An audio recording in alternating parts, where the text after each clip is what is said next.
Okay folks, what I'm going to show you today is a new plant-based protein and superfood called sea grapes. One of my favourites. To hunt sea grapes, you're going to need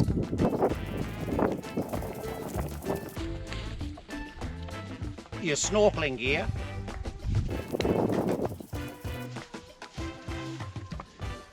your mesh bag to collect your sea grapes in. I like this over the shoulder number.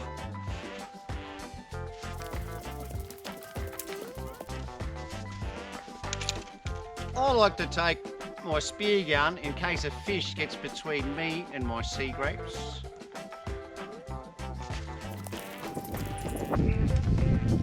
Your purpose-built sea grape hunting vessel, and away you go.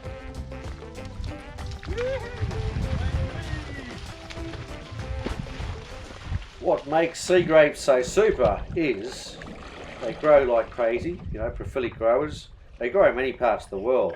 They contain vitamins, minerals that are predominantly from the sea, hardly from the land, and they are great antioxidants. Sometimes known as green caviar. In Tonga, where I shot this video, they were a staple for me during COVID times, and there they're called limu fuafoa. In Fiji, where I've gathered them with the locals many times, they are called nama. It's kind of interesting how excited all the villagers get when I ask about finding nama. In Samoa, they're called limu fuafua, very similar to Tonga. In Malaysia and the Philippines, they call them lato or latok. In Japan, bumubudu. They look like little grapey things, if you look closer, like little tiny clusters of grapes. Some are small, 2 to 8 mil, and circular, and some are larger and oval. Sea grapes are Caulerpa species. There are over 30 species in the tropical Pacific and more than 80 worldwide. Caulerpa racemosa and Caulerpa lentilifera are the most commonly eaten.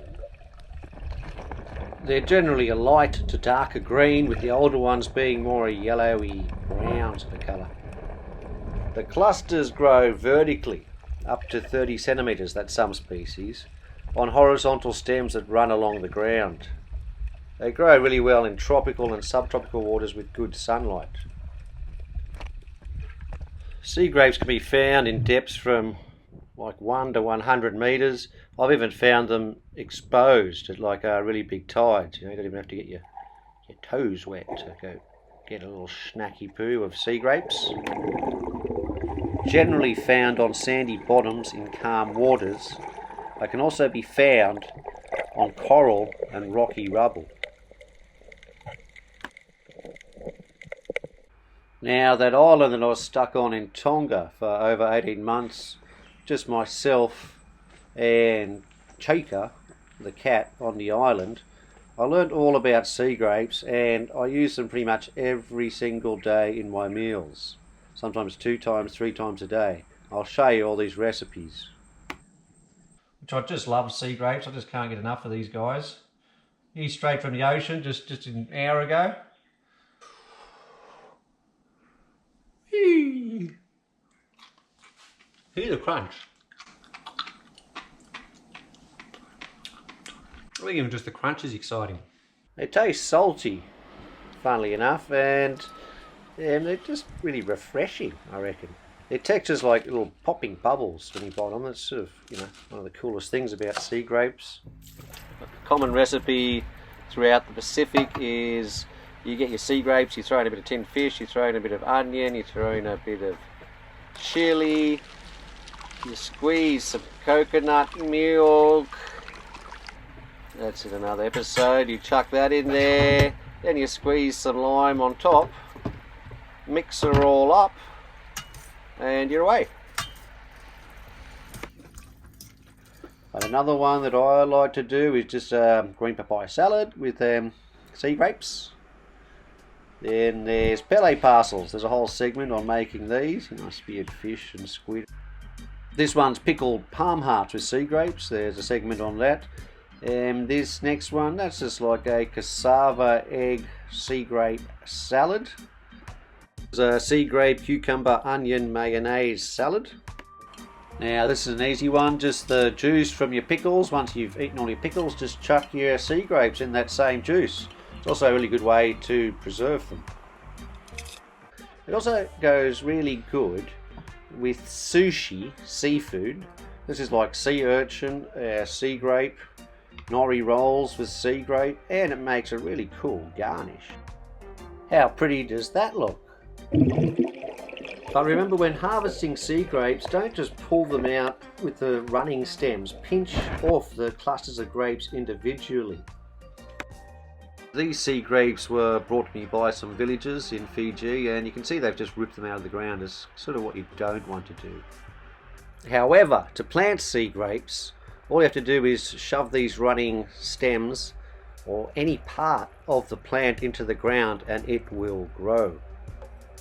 After only 2 months you can start harvesting your sea grapes, and in some commercial places where they're growing the Lentilifera species, they're harvesting 2 kilos per week from 1 meter square section.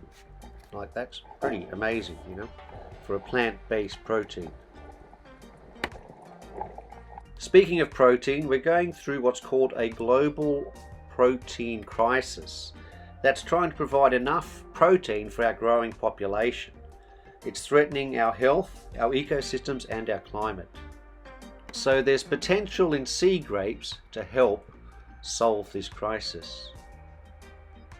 To store sea grapes, keep them between 25 and 30 degrees C. Don't refrigerate them or freeze them. I reckon in salt water is really good.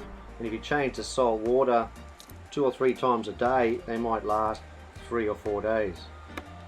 And something I discovered kind of by chance was sea grapes make a really good mask defogger. Check this out.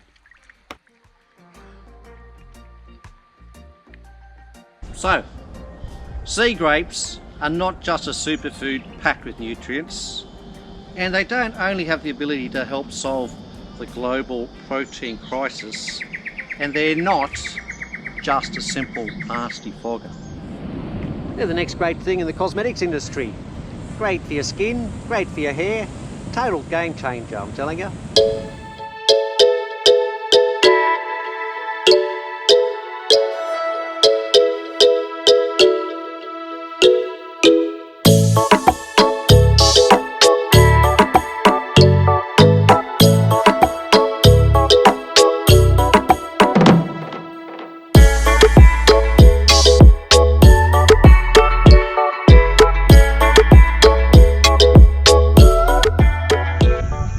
Sea grapes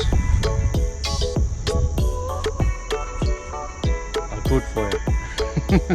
Good for the planet. You learned enough about sea grapes?